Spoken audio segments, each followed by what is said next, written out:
The act of killing is about darkness. It is about something that mostly we would call evil. But it's also about the way in which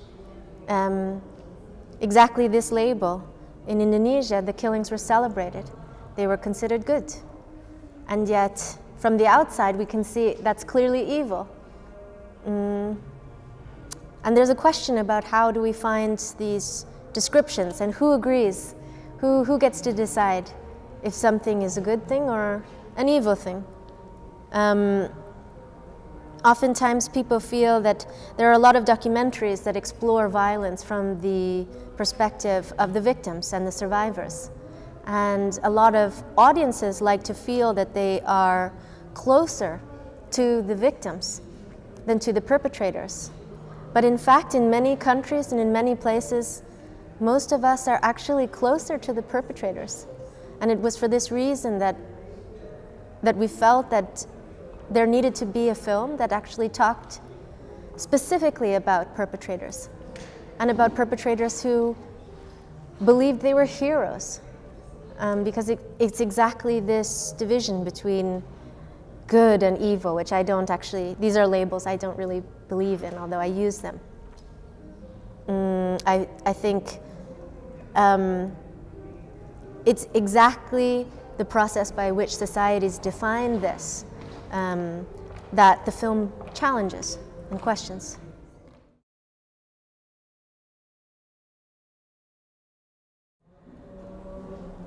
Yes, I think that there's an aspect to the film which is very much about Anwar's feelings. And on the other hand, I believe that there's also, it's not just about him as a person. It's something that happens collectively between the group of people who perpetrated this, and also by the group of people who silently supported it. And I think, and also how do they feel or how do they see themselves? Are they merely audience members to the act of killing? Or are we as observers also part of this act?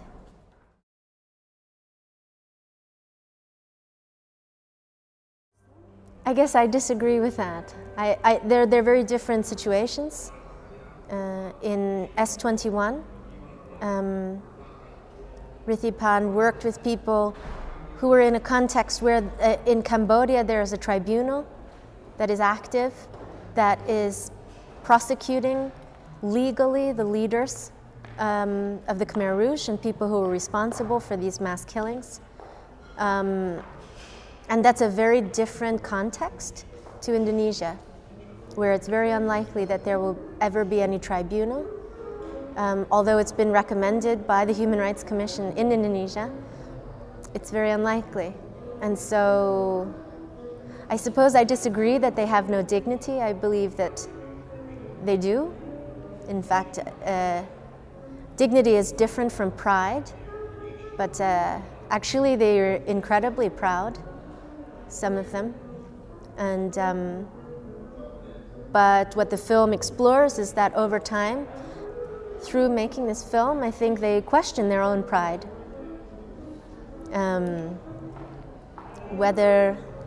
Yes, I also don't think that they're caricatures. I believe that one of the most surprising things about making the film for me was to see how normal they were. And when you see Anwar with his grandchildren, I don't think you would know. You would never guess that this is a man who's killed hundreds, if not thousands of people, personally. He looks like he has as much dignity as anyone else. Yes, when he's talking about killing and killing joyfully. Yes, then you feel something different, but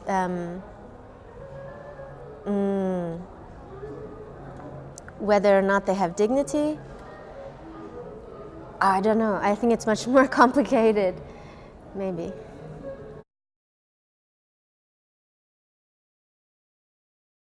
No, I think there's a certain openness that they have that is different. But at the same time,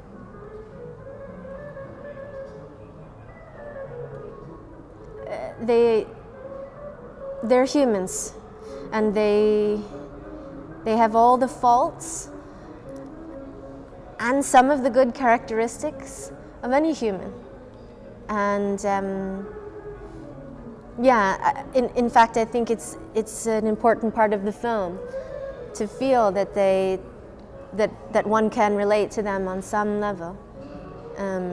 Although it's also difficult. I think it's also difficult to feel open to saying, this person could be like me, or I could be like this person. And I think it is very difficult. Although on some level I hope that is what people question themselves. They question their own image of themselves, the things that they accept because society says those are good things. Maybe somewhere inside of ourselves we know that not everything that we think that we say is good, or that our friends or that our government says is good, is really good.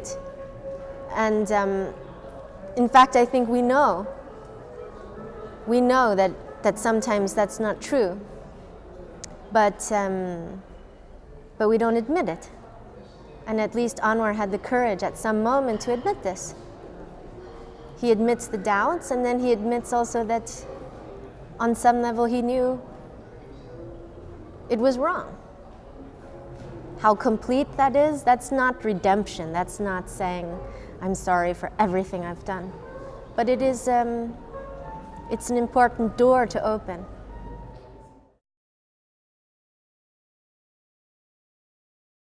Anwar has seen the film, and although I wasn't present, and Josh also couldn't be present, and it's a question that maybe you could ask him if you do contact him on email or Skype.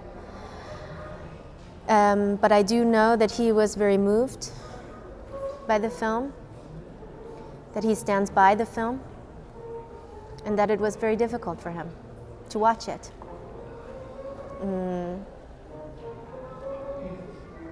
Herman has also seen the film and stands by it, maybe for different reasons, I think.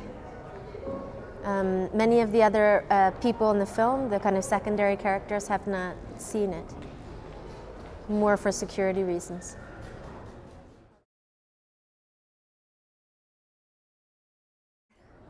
I think there is a transformation, certainly in Anwar, in some part in Herman, maybe less so in some of the other people like Adi. I think the transformation is not necessarily that they're proud in the beginning and at the end they have humility or doubt. I think it's more complicated. I think it's about admitting things that they have felt the whole time, at least for Anwar, and also being able to show different aspects of his own feelings or contradictions, internal contradictions that probably existed from the time that he did the killings. But that it was the process of making a film over 5 years and having to do fiction takes where it's not just one interview. You have to do it over and over and over again. And all the time you're thinking, what is that person thinking of me? How do they see me? And ultimately, how do I see myself? And that process over time, I do believe, had an effect. It doesn't change who he is in essence, but I believe his perspective on himself and on himself within his society has shifted somewhat. Only he could really know to what extent. But I think you do start to see evidence of that.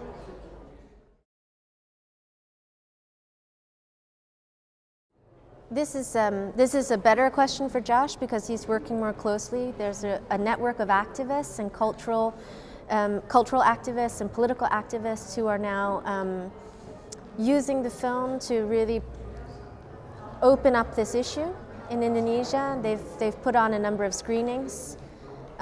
invitation-only screenings in order to circumvent the censorship board, the National Censorship Board, and that would probably ban the film officially.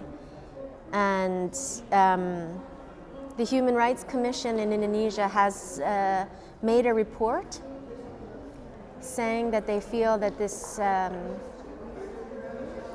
what had happened in 1965, 1966, has the potential to be a crime against humanity, and that the government should investigate officially and make a statement. And it took a long time for this report to be compiled, but the government has unfortunately rejected this recommendation, stating that there's insufficient evidence to make an official government investigation,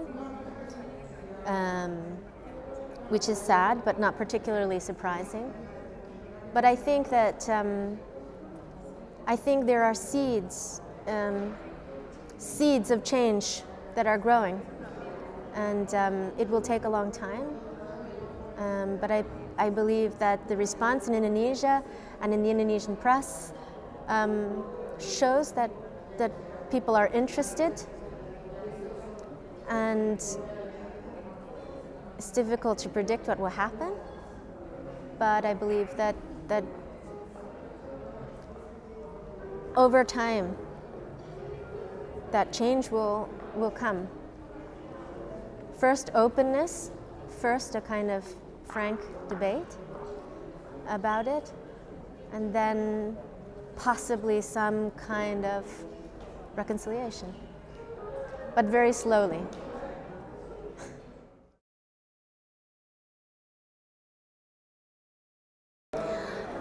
I think that it's a very, I think it varies on different places and different communities.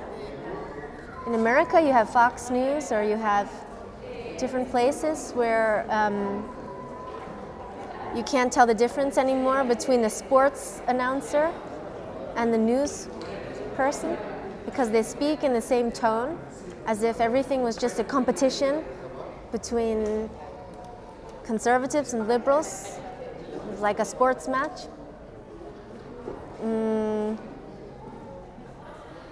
But in many ways, I think maybe it's not that different from the times of those days.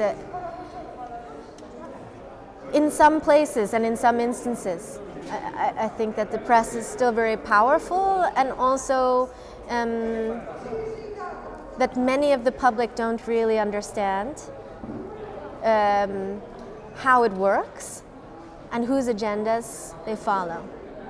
On the other hand,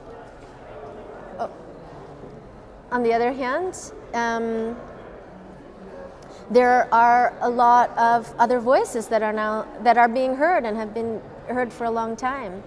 So you can't just make a blanket statement. Certainly, that kind of propaganda that Ibrahim Sinek in the film talks about, certainly that still exists.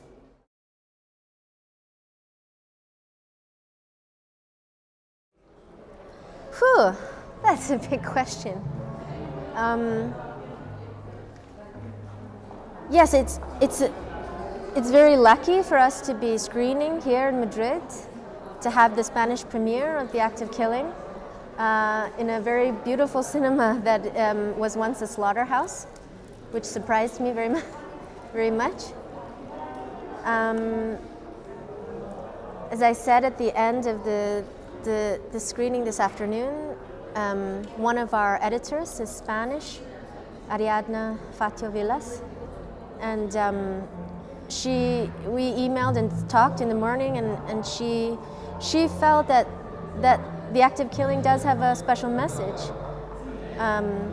in Spain, and that she had hoped that the film would inspire people to open up debate and to question this pact of forgetting, and to speak about violence and divisions in this country in the way that people are now starting to talk in Indonesia because of the film. And I hope that if people are reflective in this way about their own history, about their own situation in Spain, but actually all over the world, that this would be a very good result, of which I would be very proud to be a part of.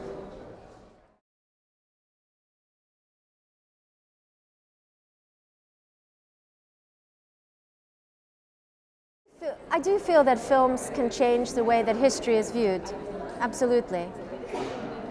I don't necessarily believe that one film can change the world. Maybe, but very unlikely. Films participate in change, but the real thing that makes change is when a community is open to the change. If you make a film and no one sees it or no one accepts it, then no change is possible. So I would say if a film makes an impact, is it the film or is it the people who allowed themselves to be impacted by that? And those people then make a change, first in their own mind, and then by speaking to each other, and then maybe in actions. You know, they either make a demonstration or they change a law or they hold a tribunal. But these changes happen only very slowly. And yes, films participate in that, but they don't just make it.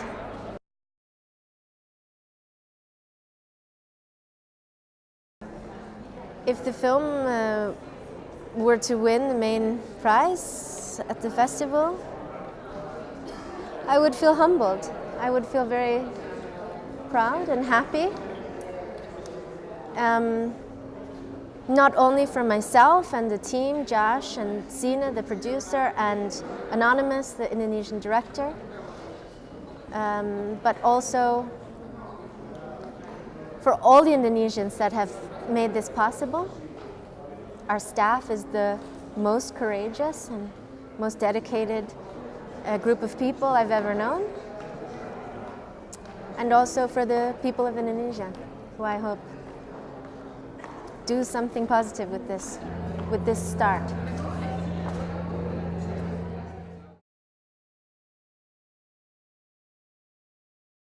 DocumentaMadrid has been amazing. It's been a really good community of filmmakers that I've met here from all over the world, and also the people who are working here. They care very much about films, and it's also a very intimate festival, which I really appreciate, because you can have a real conversation with people, and I've had a really wonderful experience, and it's also my first time in Madrid, and so it's incredible, the color of the sky and the sunshine. Very different from the UK where I live. And the program, I'm very honored to be in such a good program. Films like The Gatekeepers, I think it's an honor for us.